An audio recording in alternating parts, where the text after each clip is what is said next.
ప్రతి పూరి పొంగాలి అంటే వీడియోని లాస్ట్ వరకు చూడండి, టిప్స్ చెప్తాను. ముందుగా గోధుమ పిండిని జల్లెడ పట్టుకొని సరిపడా ఉప్పు యాడ్ చేసుకొని కలుపుకోవాలి. ఆ తర్వాత కొంచెం కొంచెంగా వాటర్ పోసుకుంటూ పిండిని కలుపుకోవాలి. స్టార్టింగ్ నేను చేపెట్టి కలపనండి, ఎందుకంటే స్టిక్కీగా ఉంటుంది. సో స్పూన్ తో కలుపుకుంటూ నేను పిండిని మొత్తం కలుపుతాను చేత్తో.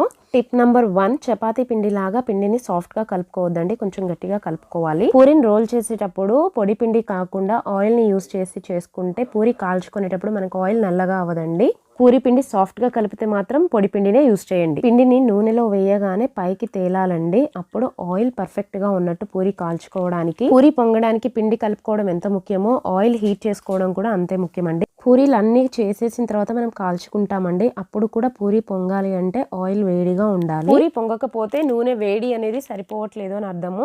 సో అందుకోసము వేడిగా ఉన్న నూనెను పూరీలు కాల్చకుండా 2 నిమిషాల పాటు వేడి చేసుకోవాలి. వేడిగా ఉన్నప్పుడే పూరి కాల్చుకుంటే పొంగుతుంది, ఆయిల్ కూడా పీల్చుకోదు.